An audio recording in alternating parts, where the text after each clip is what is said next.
última aula deste curso de documentação, métodos, técnicas de documentação e arqueometria, da arte rupestre, e vamos falar, por fim, sobre a arqueometria de pigmentos. O que quer dizer a arqueometria de pigmentos? Vamos falar um bocadinho de alguns métodos que hoje são utilizados para fazermos análise de pigmentos, análise e datações de pigmentos pré-históricos ou históricos, seja o que for que seja o nosso objeto de estudo. A arqueometria quer dizer que envolve um bocadinho não só da caracterização dos pigmentos em pré-história, aqui estamos a falar de pigmentos pré-históricos, mas também vou tentar tocar em alguns métodos de datação que hoje estão a ser aplicados à arte rupestre, principalmente às pinturas, mas que também podem ser utilizados, por exemplo, em gravuras. Obviamente que dependendo do contexto. Então, o que é isto da arqueometria? Não é só a questão de se usar uma quantidade ou um conjunto de métodos analíticos para a questão dos pigmentos, mas na realidade a arqueometria, e principalmente pela nossa experiência, e sabem que eu vou hoje falar principalmente de casos de estudo que nós, aqui a equipa, tem tido, né? Todos os trabalhos que eu tenho apresentado neste curso têm a ver com trabalhos que a equipa de investigação aqui vai fazendo ao longo do tempo, e efetivamente a parte da arqueometria é uma linha de investigação que já temos há alguns anos, e que vou também tentar apresentar com casos de estudo de trabalhos que têm sido feitos aqui no Instituto Terra e Memória e no Politécnico de Tomar. O que é que envolve a questão da arqueometria? Não é só tirar amostras de pintura e fazer alguns métodos de caracterização de pigmentos. Não. Na realidade, o que nós temos vindo a desenvolver nesta linha de investigação, e vem também muito com a questão da experiência, é que para se fazer um trabalho bom de arqueometria, há um conjunto de disciplinas que vão influenciar muito a interpretação dos dados, a compreensão do sítio, e que tudo isso vai influenciar o resultado que nós vamos ter em relação às questões que temos. O que é que são feitos os pigmentos, que tipo de materiais os pré-históricos utilizaram para as pinturas, como podemos datar pintura e gravura, e dependendo do tipo de sítio que temos, se é possível ou não datar. E percebemos, ao longo do tempo, que na realidade é um conjunto de dados que vêm das mais diversas disciplinas. E aqui entra conhecimento arqueológico, da arqueologia, métodos e técnicas da arqueologia, entra conhecimentos sobre a própria arte pré-histórica, entra conhecimentos e muita utilização de fotografia, e principalmente de macrofotografia, vou já explicar porquê. Inclui conhecimentos de geologia em relação ao suporte rochoso e a toda a quantidade de alterações físicas e químicas que pode acontecer ao suporte rochoso depois destas terem pinturas, à geografia do próprio sítio, à topografia do sítio, à biologia do sítio, todas as alterações químicas e físicas e noções de física e química que temos que ter para compreender o que pode estar a acontecer a um determinado painel com arte rupestre, que na realidade influencia muito a interpretação do sítio. O que acontece de alterações físicas e químicas a um painel vai ser uma componente-chave para uma interpretação do que é dos dados que temos em relação aos pigmentos, e essa parte é toda bastante importante. Ou seja, não é só o, o, uma noção básica de tirarmos umas análises e vamos saber alguns resultados, mas na realidade há um conjunto de dados que precisamos de ter em conta e, acima de tudo, especialistas destas áreas para conseguirmos chegar a um resultado coerente, a uma interpretação eficaz e, acima de tudo, bastante científica. E a questão de partida é qual é a metodologia de amostragem? Porquê? Como se faz a recolha de amostras, de pigmentos? Há uma recolha, ou seja, na realidade nós temos que ter noção de onde estão os motivos, figurativos. Há uma recolha em sítios estratégicos, que nós podemos ter em conta para abranger vários espectros tipológicos de motivos, ou seja, aqui entra de quando vamos fazer uma amostragem de pigmentos, o que é que temos que ter em conta? Temos que ter em conta que existem vários tipos de motivos diferentes, temos que ter em conta que há uma variação da coloração dos pigmentos, né?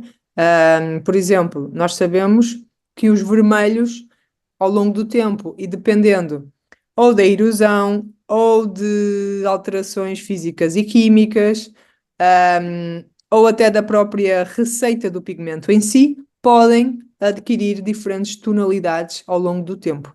O vermelho muito facilmente pode adquirir a tonalidade alaranjada, dos castanhos, amarelados, enfim, há uma componente muito grande de variação de coloração. E também temos que ter sempre em conta que quando estamos a tirar, a fazer a amostragem de sítio, principalmente quando a amostragem, ou seja, quando estamos a fazer análises, diretas, haverá sempre algum tipo de impacto nas pinturas. Estamos a tocar na pintura para retirar, ainda que a amostra normalmente seja minúscula, muito, muito, muito pequena, mas temos que ter em conta que existem orientações nacionais e internacionais de conservação em relação a como se deve tirar uma amostra, à quantidade máxima que deve ser retirada a amostra e, acima de tudo, a regra número um tem a ver com a integridade, ou seja, com a conservação dos painéis, porque se houver a questão de vamos retirar a amostra para ter uma resposta, mas que vai ter um impacto na pintura, preferimos não impactar a pintura, preferimos não tirar nenhuma amostra de pigmento. Então, na realidade, existe um conjunto de regras éticas, e já há algumas publicações que dão algumas orientações de que tipo de instrumentos se deve utilizar, como se deve tirar uma amostra, onde se deve guardar a amostra e o tamanho dessa amostra, qual deve ser o tamanho máximo de uma amostra deste género. E dentro destas regras, por exemplo, em relação para o que nós estamos a utilizar neste momento para pinturas pré-históricas, quais são as regras básicas que nós normalmente seguimos? Primeiro, observação de um painel e vamos retirar uma amostra em pigmento, primeiro do que tudo, em sítios onde já tem uma fratura, é um exemplo. Nunca tirar uma amostra no centro de uma pintura, obviamente, sempre numa margem da pintura, onde existe já uma fratura. Primeiro, vai facilitar tirar a amostra e, segundo, o impacto na pintura vai ser muito menor. Se já existe uma fratura, o impacto vai ser sempre muito menor. Obviamente que teremos sempre que seguir as regras também da não contaminação dessa amostra, utilizar luvas, utilizar bisturis esterilizados para cada uma das amostras, guardar a amostra num tubo Eppendorf, estes tubinhos de laboratório de microcentrifugação, que se chamam-se Eppendorfs, guardar estes tubos e estas amostras de maneira a que o seu estado de conservação seja mantido. E, na realidade, as regras em relação à pintura é sempre tentar ter o menor impacto possível. Se há uma zona da pintura que se pode fazer menos impacto, que já haja uma fratura, que não vai haver um grande impacto no painel em si, aí sim retiramos uma amostra. Se temos um painel ou uma pintura que já está com bastantes problemas de conservação, se a amostra que nós vamos tirar vai fazer com que uma parte do painel vá cair ou se vá desintegrar, efetivamente não retiramos a amostra. É preferível não termos a resposta para uma qualquer questão científica do que estragar o painel. O estragar o painel é proibido em qualquer uma destas circunstâncias. O que é que nós podemos ter em conta? Ou seja, quais são as questões? Porquê é que tiramos amostras? Quais são as questões científicas relacionadas com a amostragem de pigmentos? E esta parte é muito importante. Nós temos estado a trabalhar em alguns sítios em que efetivamente nós cada vez mais fazemos estas questões. Os nossos projetos tendem a ser bastante multidisciplinares. Vamos fazer a documentação de um sítio, vamos retirar amostras, vamos tentar fazer uma datação direta. Há todas umas questões científicas, mas em relação à amostragem de pigmentos, porquê que vamos tirar amostras? Quais são as nossas questões científicas prévias a uma amostragem? E esta parte é provavelmente a parte mais importante destes trabalhos, porque não podemos retirar amostras de pigmentos simplesmente porque sim, ou simplesmente porque eu quero saber de que é feito o pigmento. Tem que haver várias questões. Quero saber se há uma receita, é uma questão científica. Quero saber se houve uma mistura com determinados aglutinantes ou não. Quero saber qual é o potencial da receita de um pigmento, quero saber porque é que há tantas cores diferentes num painel, quero saber porque é que um pigmento é mais escurecido do que outros. E há algumas coisas que nós podemos também ter em conta que nos ajuda a questionar cientificamente os nossos sítios. A associação ao contexto arqueológico é muito importante. A área geográfica onde estas pinturas estão depositadas, a coloração das pinturas, muitas vezes temos uma panóplia de cores diferentes e queremos entender porquê da escolha de tantas cores diferentes, de que é feito este pigmento, se houve uma intervenção de utilizar um aglutinante ou não, se há uma receita que foi feita em determinado momento ou não. Temos que ter em conta as técnicas das pinturas estarem sido feitas, se há técnicas de pintura diferentes ou não. Temos que ter em conta a tipologia das figuras. Normalmente, se há uma tipologia muito variada, é também interessante perceber se o pigmento que foi utilizado é o mesmo ou não. E também se há uma variação da cronologia das figuras. Então, quando um sítio é muito complexo, neste sentido, cores diferentes, sobreposições, técnicas diferentes, tipos de figuras diferentes, efetivamente aqui as questões podem nos levar a trabalhos de entender os diferentes momentos de pintura de um determinado sítio que podem ter sido feitos usando receitas diferentes, usando tipos de pigmentos diferentes, e há aqui muito trabalho, por exemplo, em relação de onde vem a matéria-prima que foi utilizada nas pinturas, se são contemporâneas ou não, se utilizaram técnicas de adição ao suporte ou não. Enfim, há muitas questões científicas que nós podemos fazê-las. O que é importante é fazê-las antes de fazer o processo de amostragem e ter muito claro quais são as nossas questões em relação a tirarmos amostras de pigmentos. Porque temos que ter noção que assim que tocamos numa pintura para tirar extra, estamos a ter um impacto nesse próprio sítio. Então é importante que é importante que tenhamos as nossas questões muito bem feitas antes de começarmos a trabalhar. O que é feito, o que é utilizado hoje em dia? Que metodologias existem hoje para sabermos a resposta a todas as nossas perguntas científicas? Obviamente que não vamos conseguir responder a tudo, mas temos várias metodologias arqueométricas que hoje são utilizadas para a análise de pigmentos. Então vou falar assim muito rapidamente no geral, mas na realidade depois vou explicar cada uma por si.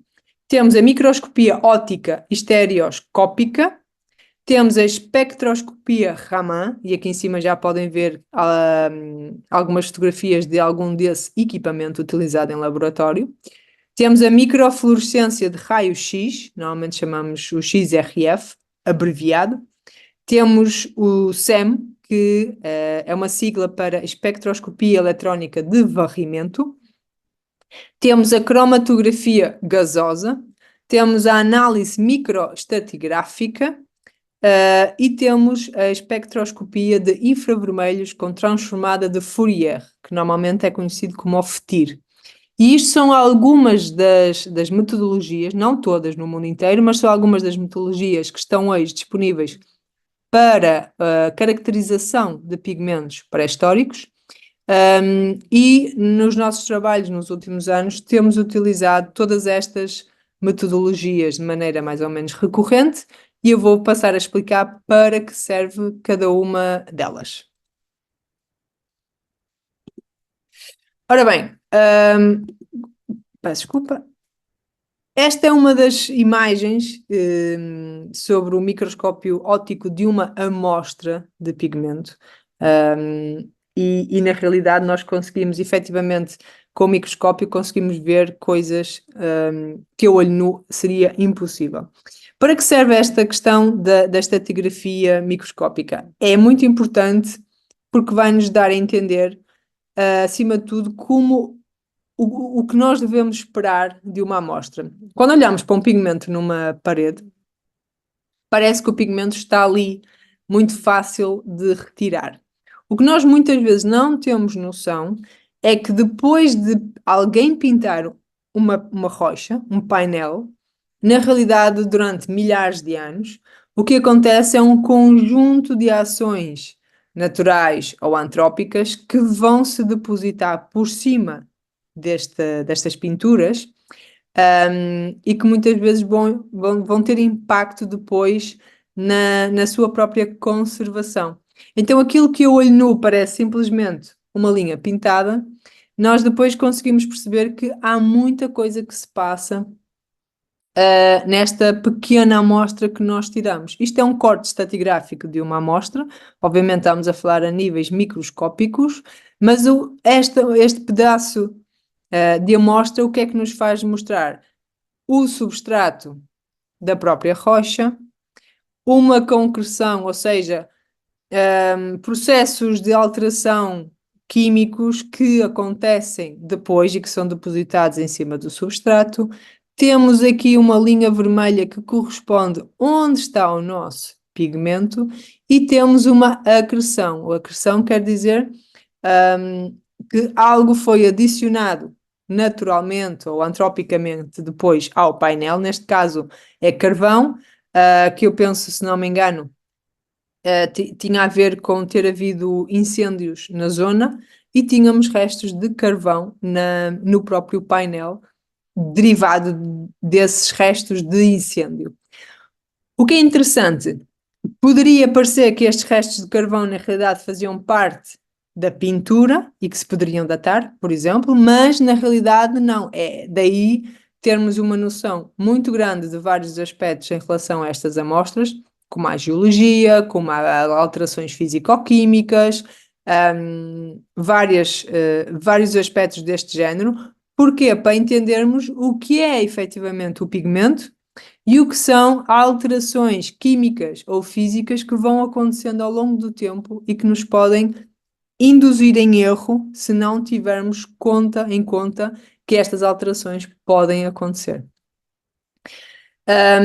E então, qual é a parte mais importante quando falamos de análises de pigmentos? Na realidade, é o facto de só conseguimos ter uma noção minimamente correta em relação a uma amostra se tivermos capacidade metodológica de utilizar vários métodos complementares uns dos outros e só no final de termos várias metodologias utilizadas é que vamos conseguir tirar uma interpretação bem mais completa. Ou seja, hoje em dia ninguém consegue publicar ou ter a certeza absoluta em relação a algum tipo de pigmento que está a analisar só com a utilização de um método. Hoje em dia já ninguém só usa a microscopia Raman para dizer alguma coisa de um pigmento. Na realidade, o que há de boas práticas e que cada vez mais utilizamos é a utilização de vários métodos complementares na mesma amostra para termos uma noção mais clara daquilo que estamos a interpretar sobre uma amostra. Obviamente que aqui vai entrar oportunidade. Será que temos uma amostra suficientemente grande que sirva para se utilizar várias metodologias diferentes ou não? Tendo em conta que as amostras têm que ser microscópicas, têm que ser muito pequenas, a ponta de um bisturi. Ainda que hoje a tecnologia esteja bastante avançada e não é necessário, em muitos casos, utilizar amostras grandes, é preciso também ter em conta isso, que em muitos sítios, o estado de conservação do sítio não vai permitir que se tire uma amostra grande o suficiente para se fazer muitas análises. O próprio suporte rochoso pode ser duro, demasiado duro, e não seja permitido tirar uma amostra grande para que seja feita várias análises. Há um conjunto de fatores que é preciso ter em conta quando fazemos análise de pigmentos. Então, para que é que serve a microscopia Raman? É um método muito utilizado, há muitas publicações em relação à utilização da microscopia Raman em relação a pigmentos. Porquê? Porque é uma metodologia que nos dá a composição químico-mineralógica da nossa amostra, consegue apontar-nos processos de produção, ou seja, aqui processos de produção do próprio pigmento, se houve mistura de pigmento com alguma coisa, ou se foi alguma alteração de início do próprio pigmento.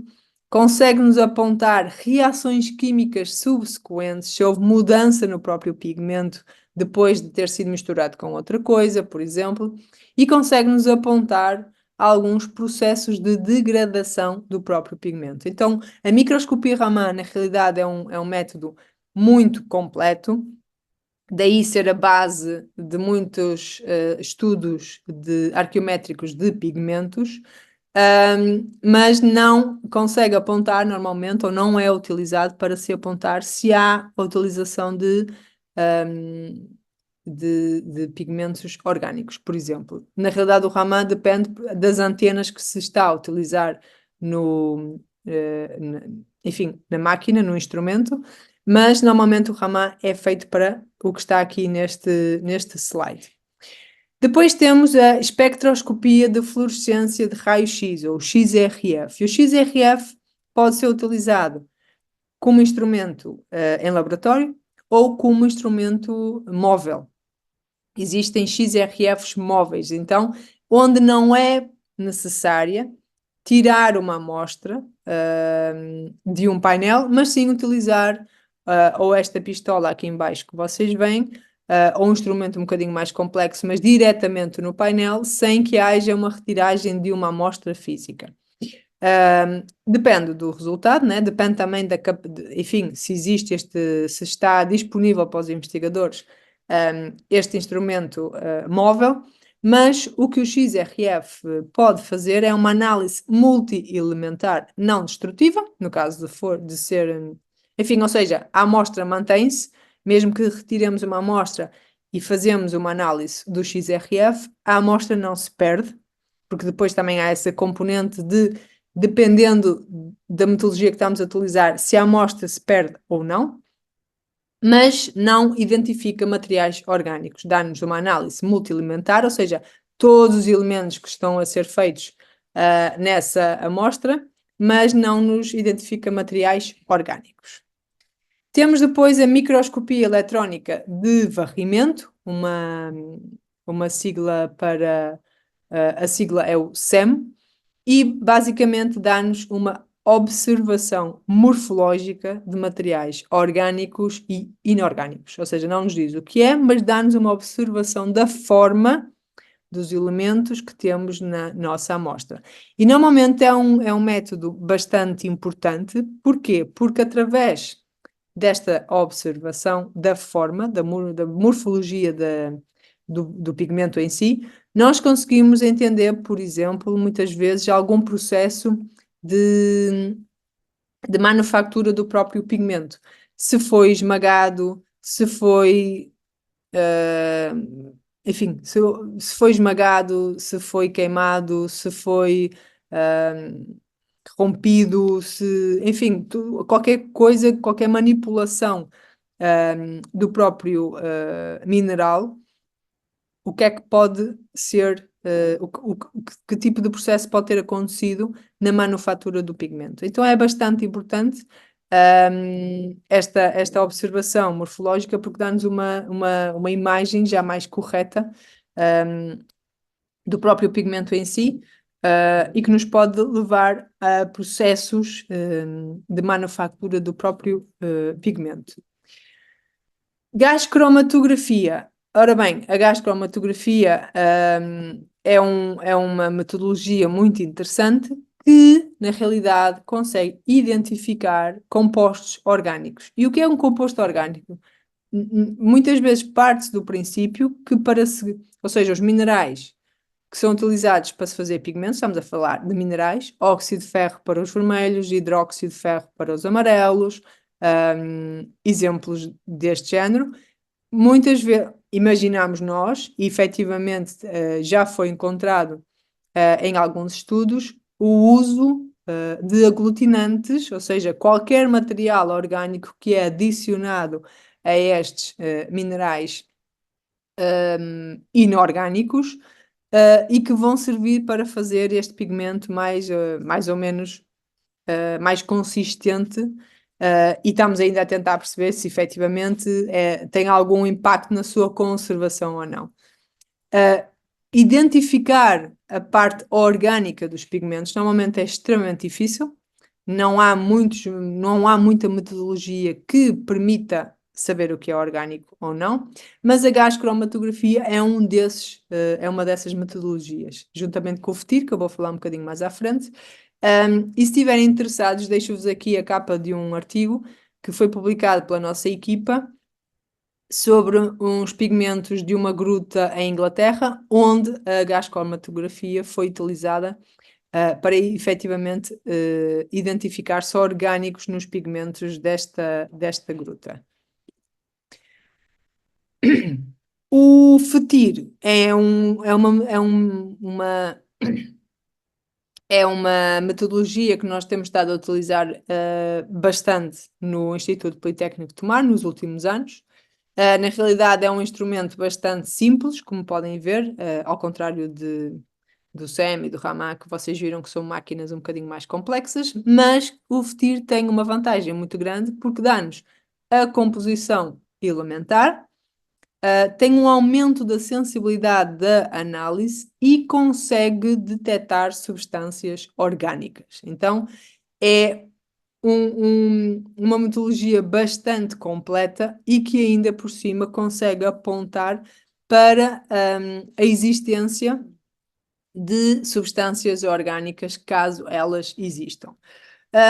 Qual é a parte interessante do FETIR? Aqui estou-vos a mostrar a maneira como nós normalmente apresentamos os espectros do FETIR, ou seja, o FETIR originalmente dá-nos um espectro deste género, e o trabalho que nós fazemos da interpretação tem a ver com tentar compreender, ou seja, ao contrário do Raman, por exemplo, ou do SEM ou do XRF, em que cada pontinho, destes picos é um elemento, por exemplo, no Raman é preciso efetivamente saber um pouquinho como interpretar este tipo de análises, porque muitas vezes, por exemplo, aqui o suporte rochoso, que neste caso era a dolomite, que é o substrato, na realidade é muito característico quando aparecem 4 picos em simultâneo conectados entre si. Então tem aqui uma interpretação um pouco mais complexa.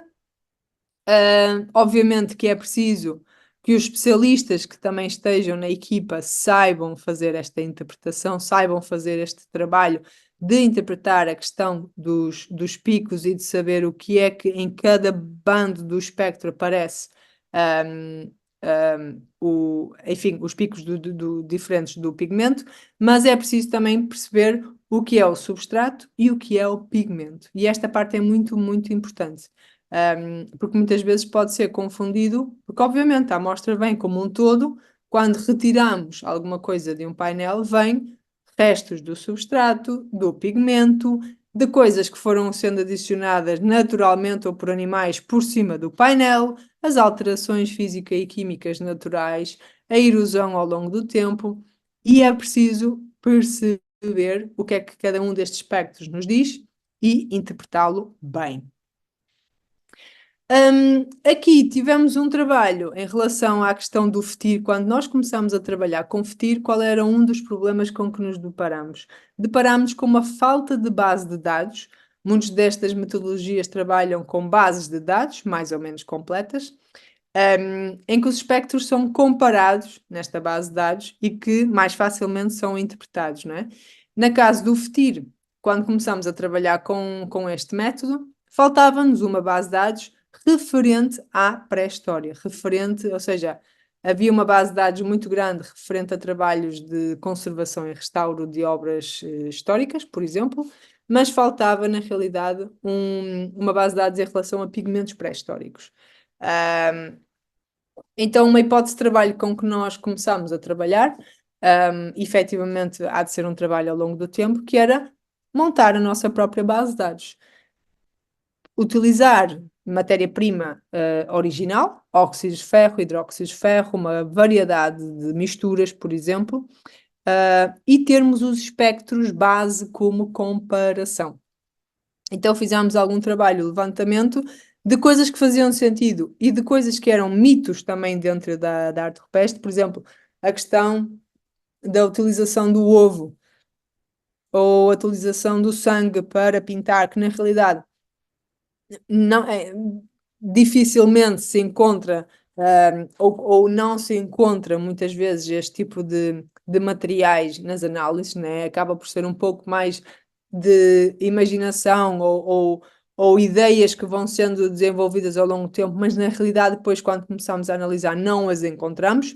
Mas para também tirar essas possibilidades de cima da mesa, fomos fazer uma listagem bem grande de materiais diferentes para simplesmente ficar com uma base de dados comparativa de materiais que nós podemos utilizar e analisar ao longo do tempo.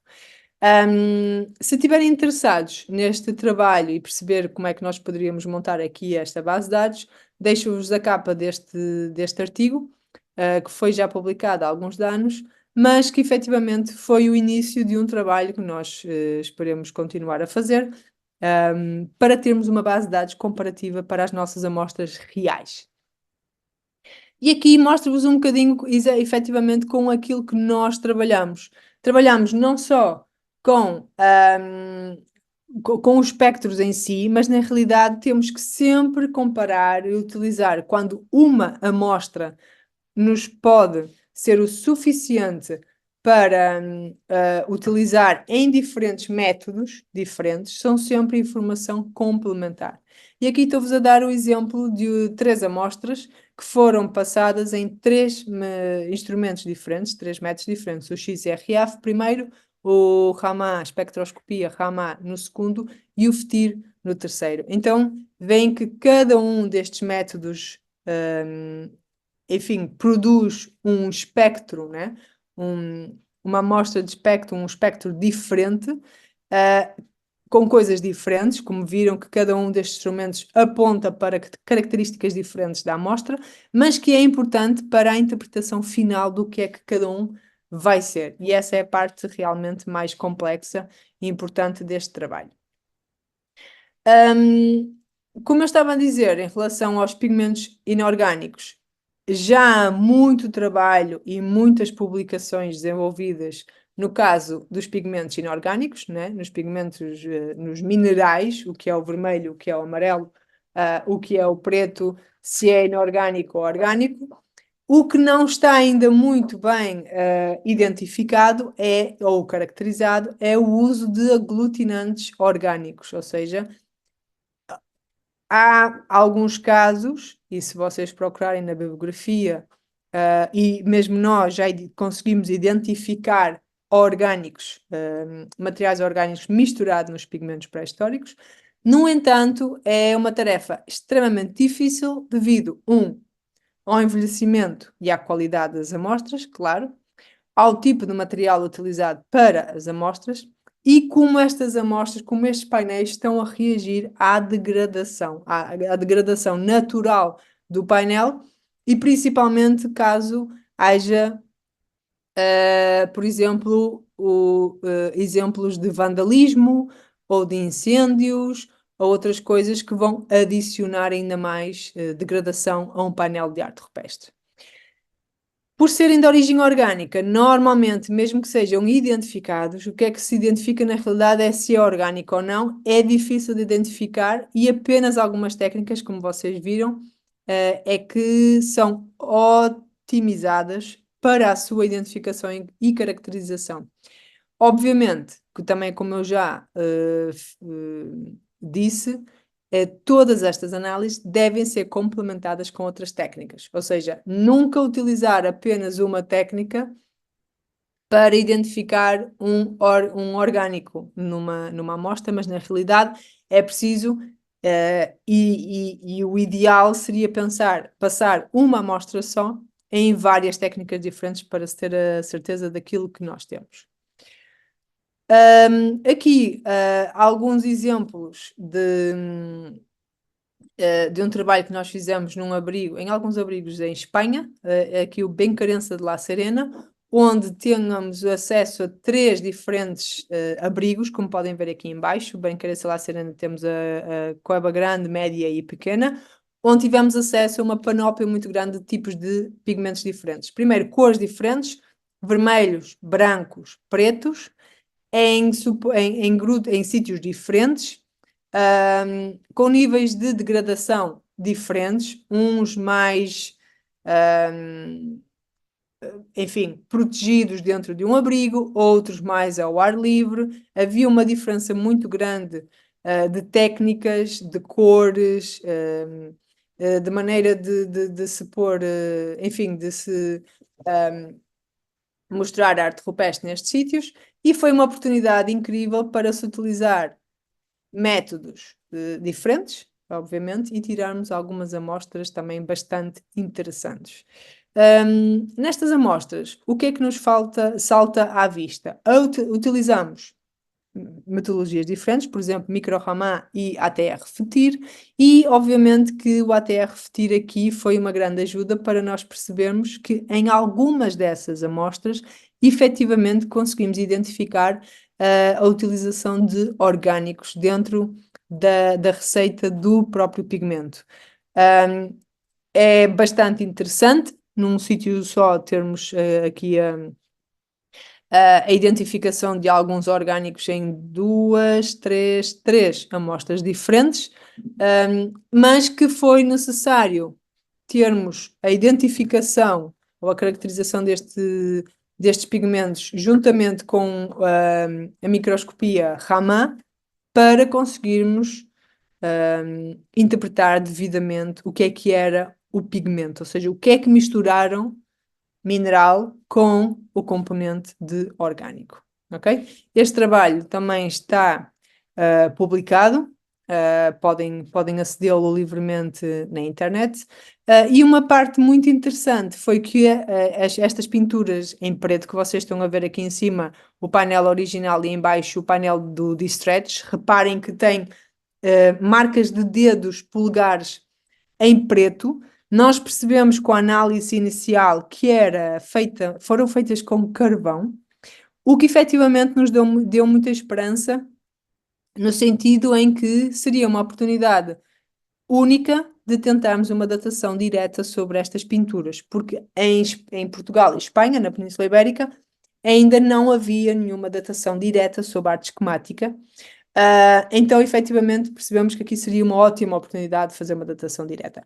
Acontece que, quando fomos retirar a amostra de carvão para datação, não conseguimos retirar uma amostra suficientemente grande para datação. O que é que isto quer dizer? Na realidade, o que nós estamos a ver neste painel, estão lá as marcas dos dedos em preto, mas como o painel também absorveu este pigmento, quando tiramos uma amostra, uma metodologia como o Raman, que é extremamente detalhada, vai conseguir dizer-nos que é carvão, mas nunca vamos conseguir sacar uma amostra grande o suficiente ou quantidade suficiente de pigmento para uma datação direta.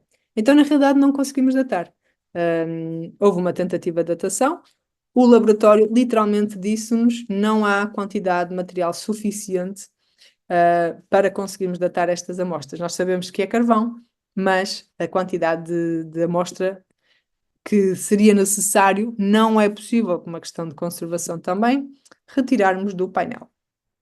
Então, também isto é um tipo de coisa que também temos que ter em conta quando fazemos análise de pigmentos. O que é que também entendemos desta região? Fizemos um trabalho também num abrigo chamado Los Buitres, um abrigo que também conseguimos publicar os resultados, e foi muito interessante porque tanto Bencarença como Los Buitres estão na mesma área, e percebemos que havia uma das amostras que foram retiradas em Bencarença e uma das amostras foram retiradas em Los Buitres, na realidade deram exatamente o mesmo resultado. Se repararem nos espectros de um sítio e do outro, os picos são muito, muito próximos uns dos outros. Variam em um ou outro número, mas na realidade ah, os espectros em si são bastante parecidos e foram interpretados como sendo exatamente a mesma coisa. Aqui foi interessante na publicação questionar-nos se haveria alguma receita de pigmento que teria sido usado naquela região em determinada altura, ou seja, se o mesmo tipo de pigmento, as mesmas misturas de pigmento foi utilizada na região durante algum tempo. Obviamente que nós não conseguimos chegar à resposta para esta pergunta, não é? Mas não deixou de ser muito interessante que dois abrigos na mesma região tivessem dado exatamente o mesmo espectro para determinadas amostras de determinadas figuras. Aliás, e a figura de onde saiu cada uma desta amostra eram as mesmas tipos de figuras. Eu penso que até era um círculo. Então, este trabalho foi até bastante interessante de comparação. Se estiverem interessados, estes dois abrigos também têm as suas devidas publicações em relação à caracterização de pigmentos. Um é sobre o abrigo do Águila e outro é o abrigo de Bencarença, e o abrigo de Los Buitres também está disponível online. Tivemos também a oportunidade de encontrar pigmentos orgânicos ou aglutinantes derivados de plantas em análise de pigmentos brancos acinzentados de dois abrigos da Serra da Capivara. Um no abrigo do Boqueirão da Pedra Furada e outro da Toca do Paraguaio, também na Serra da Capivara. Não sei se vocês conhecem estes dois abrigos. Tivemos esta oportunidade no âmbito do trabalho de mestrado de um investigador do Talisson dos Santos, que fez o nosso programa de mestrado e cuja tese de mestrado foi, enfim, a documentação de dois abrigos da Serra da Capivara, e depois, como extensão da investigação, tentámos fazer a caracterização mineralógica de alguns pigmentos destes abrigos, e mais tarde até foi possível, com as mesmas amostras, fazer uma datação, que também foram publicadas, mas a parte interessante, da caracterização de pigmentos é a parte em que conseguimos apontar para componentes orgânicos dentro destes pigmentos, provavelmente derivado de plantas. Mais do que isto, não foi possível caracterizar, né, pelo tipo de amostra, pelo tipo de metodologia, pelo tamanho da amostra também, mas sabemos que eventualmente devem ter utilizado plantas misturadas com os componentes mineralógicos dos pigmentos para fazer quase que uma receita de pigmentos, e utilizaram em pinturas brancas na Serra da Capivara. Este trabalho também encontra-se publicado. Foi um trabalho muito interessante, até pela diferente coloração das pinturas que foram utilizadas. E mais tarde, numa segunda publicação, foi ainda possível datar exatamente estas pinturas porque através do método urânio-tório, que é um método que eu também vou falar um pouquinho mais à frente. Ora bem, quando olhamos para as análises, então, o que nós chamamos análises multiproxy. O que é que quer dizer isto? Quer dizer que temos em conta várias metodologias de caracterização de pigmentos, e temos em conta também o quê? A caracterização dos componentes dos pigmentos, identificação das matérias-primas, identificação, ou tentar pelo menos identificar processos de produção. O pigmento foi aquecido ou não? O pigmento foi esmagado ou não? Isto são processos de produção que por vezes podem ser identificados. Peço desculpa, as técnicas de aplicação, foram utilizadas as mãos para pintar, foi utilizado algum instrumento, penas de animais, por exemplo. Muitas vezes também há algumas publicações que apontam para o uso de pincéis pré-históricos. Isso também pode ser identificado dependendo das análises que estamos a fazer. Obviamente, tentar uma cronologia, uma datação absoluta ou uma datação indireta, relativa, depende do que estamos a tentar datar. E, no final, obviamente, que todo este conhecimento tem que ser vertido em tentar perceber que medidas de conservação é que podem ser aplicadas a um sítio de arte rupestre, ok? Não é só a questão científica que aqui é interessante, mas deve ser sempre utilizado este conhecimento também para tentar amenizar o estado de erosão de um sítio, né? Ou aplicar medidas de conservação. Vou dar agora o exemplo que eu já falei várias vezes, até nas últimas aulas, o trabalho que nós fizemos nas grutas do Escoral e Maltravieso no âmbito do projeto First Start. Vocês já ouviram falar deste sítio e também ouviram falar que este projeto começou porque algumas pinturas da gruta de Maltravieso apontaram para uma datação de 67 mil anos, o que faria delas, neste momento, as pinturas mais antigas do mundo inteiro. E a parte interessante deste estudo foi a questão do método que foi utilizado para a datação destas pinturas, urânio-tório, que eu vou explicar um pouquinho à frente como é que foi feita. Vocês lembram-se que este projeto tinha como objetivo não só atualizar o catálogo das pinturas rupestres e gravuras identificáveis tanto na Gruta de Maltravieso como na Gruta do Escoral, mas também desenvolver estudos analíticos sobre os motivos rupestres, principalmente as pinturas, não é? A composição e a utilização dos respectivos pigmentos. E, no caso da Gruta do Escoral, tentar obter as primeiras datações absolutas, e alargar talvez a discussão ou a confirmação das mesmas no caso da Gruta de Maltravieso. Estes eram os objetivos e para isso partimos para um protocolo de ação que incluía não só a documentação digital em 2D e 3D das representações, como nós falámos nas últimas duas aulas, e eu mostrei qual era o protocolo de documentação dentro das grutas, mas também para um conjunto de metodologias variadas na parte da análise da composição dos pigmentos. E estamos a utilizar exatamente este conjunto de métodos em ambas as grutas e agora que expandimos também para outras grutas. Então, a microscopia óptica, que vocês já viram que efetivamente pode dar uma ideia muito clara se existe uma estratigrafia desde o painel do suporte da rocha, até ao que acontece pós-deposição do pigmento, a espectroscopia Raman, o XRF, a microscopia eletrónica de varrimento, o FTIR, tendo em conta a relação, se existe ou não, componentes orgânicos nas amostras, e estamos a tentar aplicar um protocolo de datação absoluta, tanto por métodos de urânio-tório e por carbono 14. Depende da situação do que estamos a tentar datar.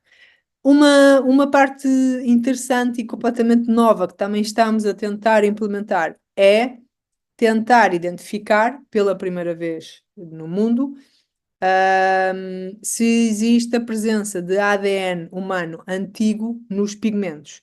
Isto partindo do princípio que, para se fazer a manipulação dos pigmentos, tiveram que utilizar saliva, boca, enfim, tendo em conta a técnica, principalmente de como se faz as mãos, em negativo, que vocês viram, por exemplo, em Maltravesso.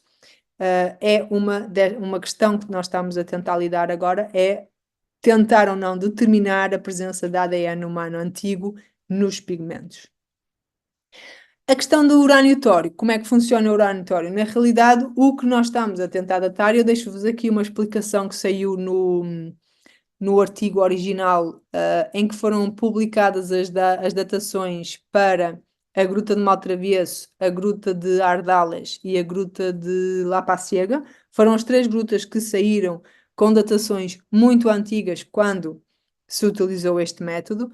E o que quer dizer este método? Na realidade, nós não estamos a datar o pigmento em si, diretamente, porque ainda não, a não ser que fosse em carvão, ainda não é possível, mas partindo do princípio, e aqui estamos a falar em contexto em gruta também, que dá um ambiente mais propício a este tipo de situação acontecer, que é a acumulação de crostas de calcite por cima de um pigmento.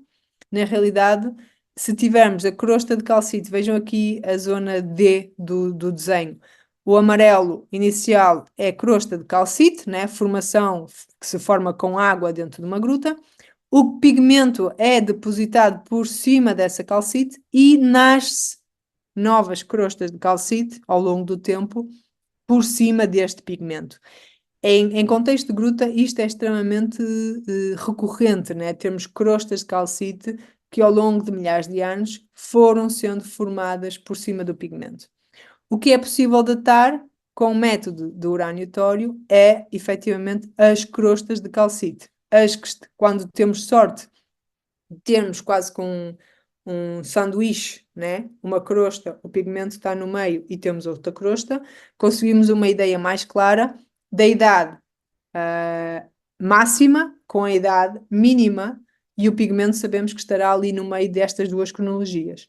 Quando não temos essa sorte, conseguimos pelo menos datar a calcite que está por cima do pigmento, temos uma idade mínima para essa idade, para esse pigmento. Ou seja, se a calcite, vamos imaginar, neste caso, deu 67 mil anos, quer dizer que aquela calcite formou-se há pelo menos 67 mil anos por cima daquele pigmento, partindo do princípio que o pigmento será mais antigo, do que a formação da crosta de calcite.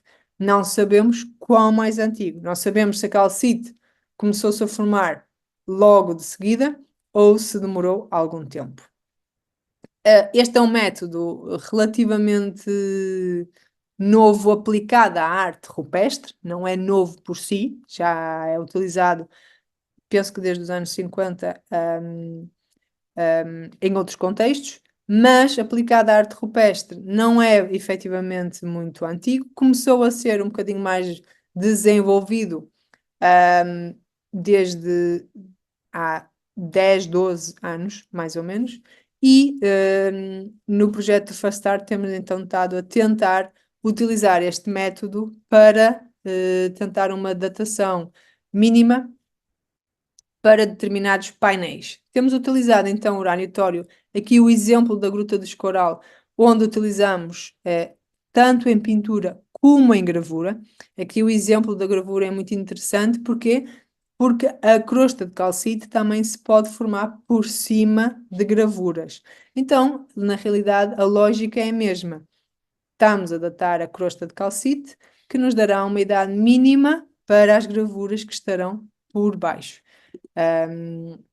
Aqui há alguns exemplos de sítios onde nós tiramos a amostra, retiramos a amostra da crosta de calcite, não do pigmento, não tocamos na pintura, estamos a tentar datar o que está por cima da pintura, isto é importante dizer, e aqui no caso das gravuras, não retiramos a amostra em cima da zona das gravuras, mas como o fio de calcite é bastante grande, permite-nos retirar uma amostra desse fio de calcito numa área que não afete diretamente as gravuras, mas que, obviamente, a formação desse fio de calcito permite-nos fazer uma ligação direta com as gravuras e, caso tenhamos resultados, dar-nos uma datação mínima, ou seja, aponta-nos para há pelo menos X anos esta crosta começou a crescer por cima desta gravura.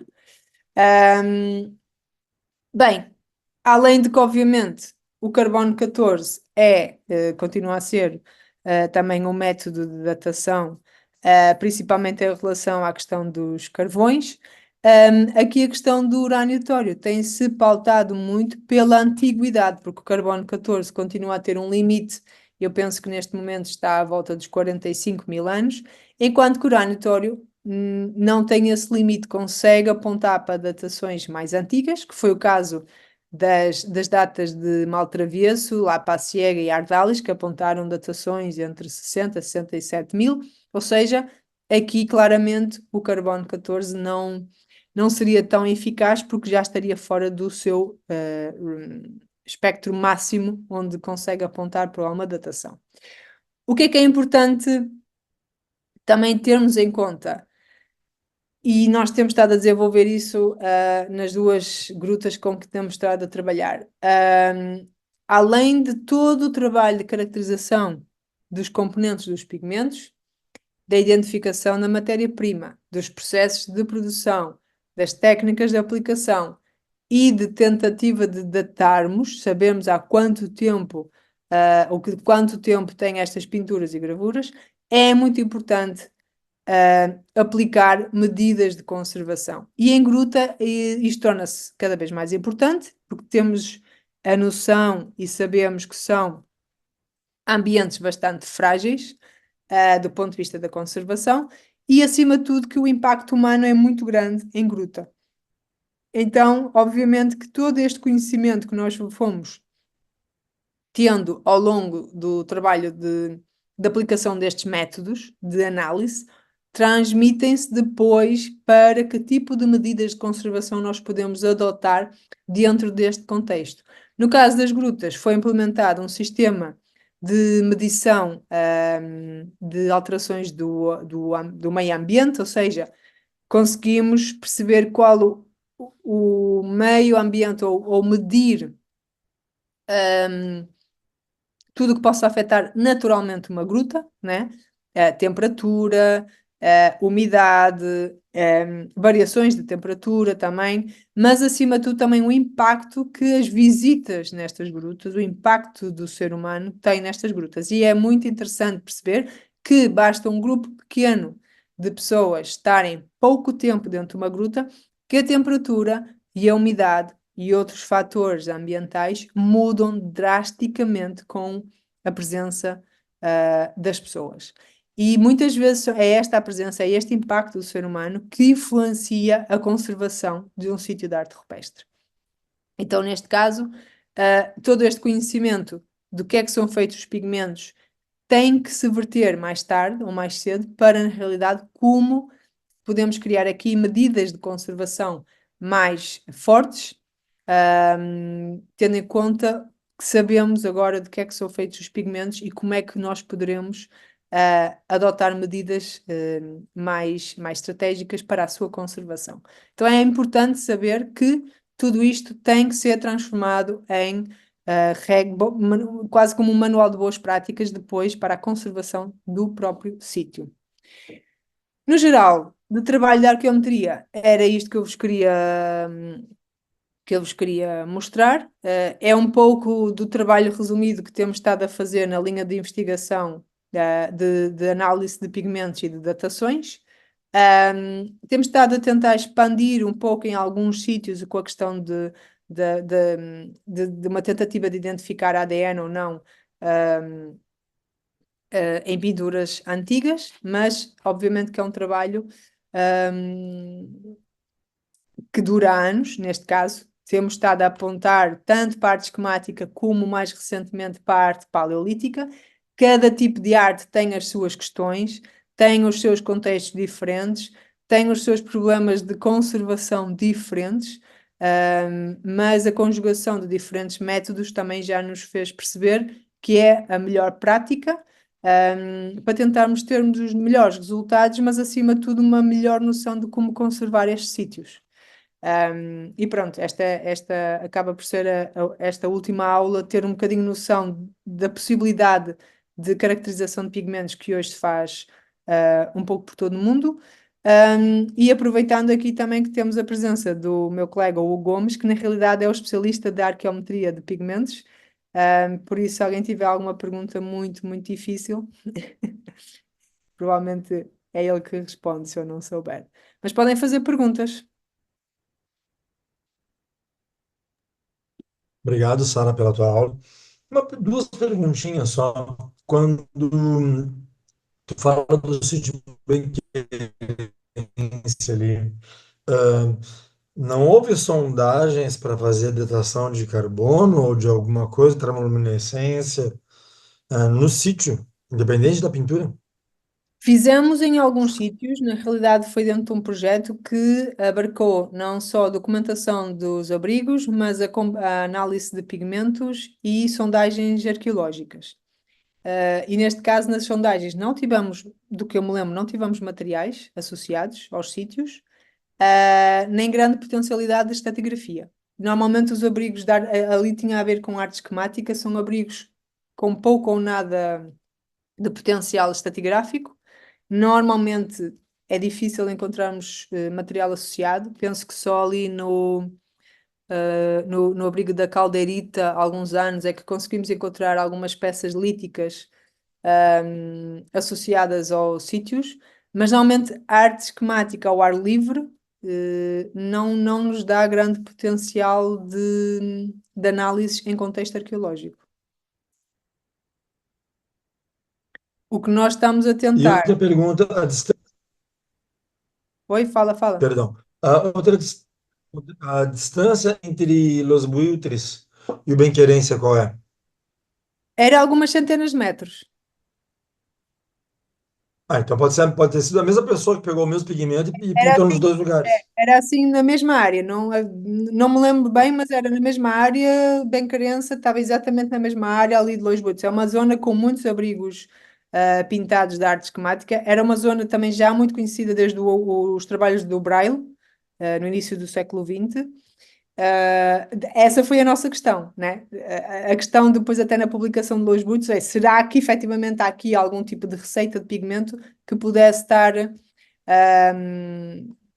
a passar nesta zona, porque os abrigos não estavam longe uns dos outros, estavam umas centenas de metros, poucos, 1, 2 quilómetros, nem tanto. Era uma zona com muitos abrigos, ou podia simplesmente ser a maior das coincidências de sempre. Mas que levantou algumas questões interessantes, porque o espectro dos dois, daquele pigmento, era igual. Porque uma coisa que é possível de acontecer se eram próximos é que, bom, são pessoas demarcando território e aí então se carrega a hematita e, bom, se carrega a hematita, vai dar um resultado em tese igual, né? Sim. Se é o mesmo, enfim, né? Pessoal, se alguém tiver mais alguma pergunta, aproveite a Sara, depois somente ao vivo em Campo Grande. Hugo, prazer em Aproveitem revê-lo, meu amigo. o Hugo é o especialista da arqueometria, aproveitem o Hugo. Olá, André, olá a todos. E parabéns, Claro Sara, que sim. pela fantástica exposição que fizeste Obrigada. sobre os trabalhos que temos feitos nas últimas 2 décadas, estão quase 2 décadas. E agradecer ao André também esta possibilidade de podermos partilhar o conhecimento e agradecer a todos por terem paciência para ouvir a Sara tantas vezes a falar da arte de peste e espero que dê início a várias colaborações e obviamente estamos disponíveis para fazer aplicar também todo este protocolo que a Sara tem demonstrado ao longo destas semanas nos vossos locais, no vosso futuro, no Brasil, né? Obrigado. O que a gente quer é isso, né? O que nós queremos é justamente estreitar, né, essa cooperação, tanto em termos de protocolo, como principalmente em termos de mobilidade de estudantes. Os estudantes, aquelas pessoas que estão nos ouvindo, acompanhando o curso, seja, né, em tempo real aqui com a Sara, seja através das aulas gravadas no YouTube, que as pessoas possam aqui no Brasil perceber essa possibilidade de fazer um mestrado no IPT. E aí eu sempre digo para os meus alunos, né, arqueologia, a pessoa pode vir de qualquer área, pode vir da geologia, da história, da química, da física, da biologia, de qualquer área que Sim. a pessoa quiser para poder, enfim, desenvolver suas pesquisas, né? E, claro, eu sou historiador, eu não entendo nada de química, mas a mim me encanta como as pessoas... E agora eu estava pensamento muito abstrato, mas enfim, vocês podem me corrigir. Como é que todos esses lugares que são cercados ou já foram cercados por floresta em extrair pigmento das folhas verdes, de caules, de folhas, enfim, de material orgânico verde, porque a gente encontra hematita. Será que alguma coisa não está escapando ou esse material todo já foi embora, já se desmanchou com o tempo e aí eles resolveram utilizar hematita porque fica? E eu estou falando de pinturas, a gente pegar uma pintura do século XVI e XVII, e a gente já vê a degradação das tintas em pigmentos do século XVI e XVII, a gente está falando aí em 20, 30 mil anos, e como é que esses pigmentos estão aí? Então, será que não tem um momento aí, de um primeiro momento inicial que a gente perdeu, que é o pigmento orgânico verde, folhas, né? Ou será que tem mais coisas? Será que tem mais coisas do tipo, bom, as pessoas nascem envoltas numa bolsa de sangue, então o vermelho vai ter um significado todo mega especial e por isso a pintura vai ser com base no vermelho? Pergunta, Hugo, estou te perguntando. André, a resposta era a primeira, e estás a entrar no nosso breve futuro no campo da arqueometria, precisamente porque também tivemos essa reflexão e nos questionámos, tal como o material lítico, o primeiro, o material lítico não foi um biface, não é? Há toda uma cadeia operatória de construção para chegarmos à faca que nós hoje temos. Na arte rupestre também há de ter acontecido isso, e tal como tu referiste, a certa altura levantou-se-nos esta questão. Não estaremos a fazer uma pré-conceção de eles utilizam ocre, que é hematite. Não, e se calhar efetivamente também estamos. No outro dia temos discutido vagamente isso, porque ainda não há nenhum método que nos permita observar o imprint de um pigmento que desapareceu com o tempo. E obviamente aqui temos a escala temporal que não nos ajuda, paleolítico, neolítico, passou demasiado tempo para qualquer componente orgânico, seja ele o aglutinante, como a Sara demonstrou muito bem nestas nossas análises, seja o próprio pigmento orgânico por si, como dizias tu, a utilização de um verde de uma planta, mas que rapidamente é deteriorado e não se preserva de forma nenhuma, ao contrário dos inorgânicos, mesmo que com os aglutinantes inseridos. Portanto, esse é um campo de investigação que nós estamos a tentar desenvolver agora, que é perceber que método é que nos poderá, por exemplo, começar a dar alguns resultados analíticos relativamente à existência ou não dessa componente orgânica. Muito bem. Temos a Eu quero vantagem agradecer. de que, falando em tempo, no Brasil, vocês têm, né, temos uma escala temporal bastante diferente, e no Brasil podemos ter essa possibilidade, por exemplo, de ter ainda pigmentos de material orgânico ainda preservados. Sim, e É porque, também, na verdade, Hugo, por exemplo, quando a gente fala em pigmento, né, na verdade eu estou falando de um rol de coisas, né, embora aqui a família dos pinheiros não seja muito estendida para zonas quentes, mas aqui no sul do Brasil, as árvores, né, que são aparentadas com os pinheiros, essas que soltam resina, resinas duradouras, resinas que são inflamáveis, por um lado, mas também elas são duradouras, por outro. Talvez seja uma linha de pesquisa no futuro a gente pensar no que pode se extrair dessa. Me surgiu agora que talvez possa ser um caminho também, né? Que tem que ser rastreado, né? há muita coisa que se pode ter em consideração. Por exemplo, nós tivemos a oportunidade de trabalhar com algumas amostras do Brasil e é uma questão também de contexto diferente, da temperatura diferente, estado de conservação completamente diferente, quantidade de pigmento que ficou pelo estado de conservação, provavelmente. Lidar com uma gruta na Europa é, é- o estado de conservação é extremamente difícil. Ao ar livre de arte esquemática, que é muito mais recente, é muito difícil. Por isso é uma variação tão grande de fatores que temos que ter em conta, que na realidade todas as linhas acabam por estar abertas. Porque não há uma resposta direta para qualquer sítio, né? Não há. Na realidade, só a questão de o que pode acontecer ao pigmento depois de ser enfim, pintado num painel é gigante. As complicações naturais, físico-químicas, e até humanas que pode acontecer, que efetivamente é uma área muito, muito grande. É uma área muito grande de exploração e que continuamos com as questões todas abertas, na realidade. Sim. Na realidade, como o André referia, por exemplo, a proximidade, ou esta provável coincidência entre bem-querência e Butres, de ter a mesma receita, mas nós só nos apercebemos disto porque efetivamente começamos a ter uma escala regional de resultados analíticos que nos permitem perguntar, né, fazer novas perguntas. E isto tem que acontecer a nível mundial. Começar a perceber se efetivamente o pigmento veio do norte da África, houve alguma evolução na receita, já chegou à, sei lá, à Grécia Antiga como um pigmento extremamente purificado. E é giro, porque utilizando este protocolo que nós fomos desenvolvendo, vamos construindo esta pequena história da evolução dos pigmentos. Bom, queria agradecer então novamente, muitíssimo, tanto a você, Hugo, quanto a Sara, por compartilharem esse conhecimento com a gente, né?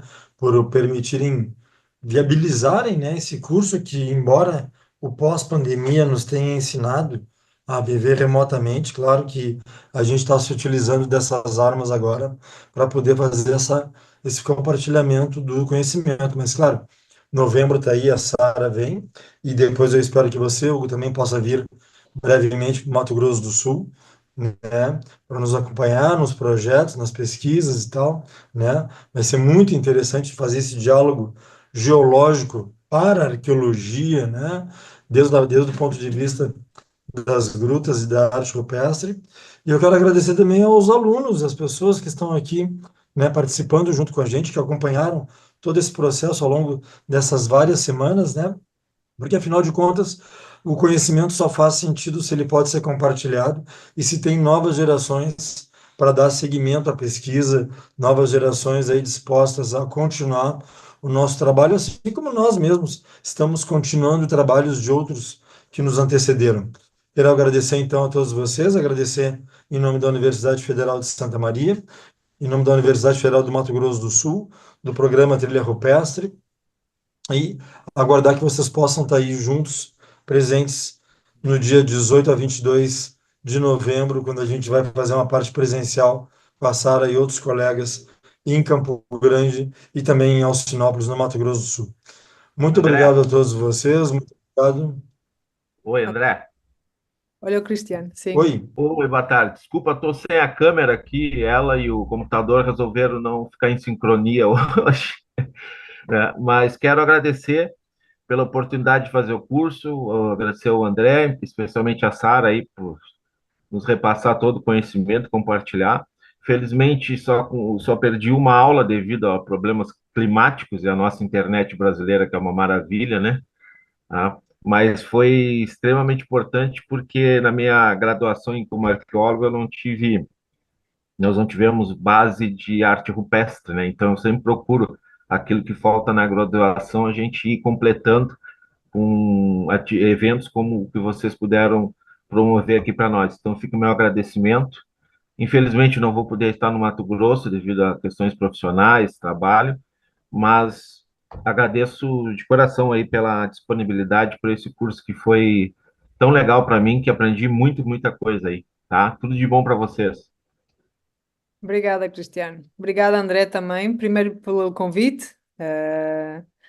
E foi ótimo também poder montar este curso. Já está-nos a dar aqui à equipa muitas ideias, até para um livro sobre metodologia da arte rupestre, que muito é necessário, cursos do futuro, mini cursos credenciados pelo IPT também, documentação da arte rupestre, tudo parte também desta montagem desta primeira oportunidade. E eu acho que vai ser o nosso futuro do trabalho, em parceria, e sempre virado para estas questões de arte rupestre que hoje em dia são cada vez mais necessárias. Obrigada então pelo convite, obrigada pela partilha, pelo conhecimento também, pela parceria. Muito obrigada a todos os alunos que foram aqui acompanhando ao longo das semanas e meses. Não esquecer que o curso vai ficar todo disponível no YouTube do Laboratório do Lasca, ok? É sempre bom. Partilhem com os amigos, partilhem com colegas, partilhem com outras universidades. Qualquer coisa que precisem, publicações, referências, peçam. Tenho o meu e-mail, tenho o e-mail do André também. E vamos, bora daqui a 15 dias estamos todos no Mato Grosso do Sul.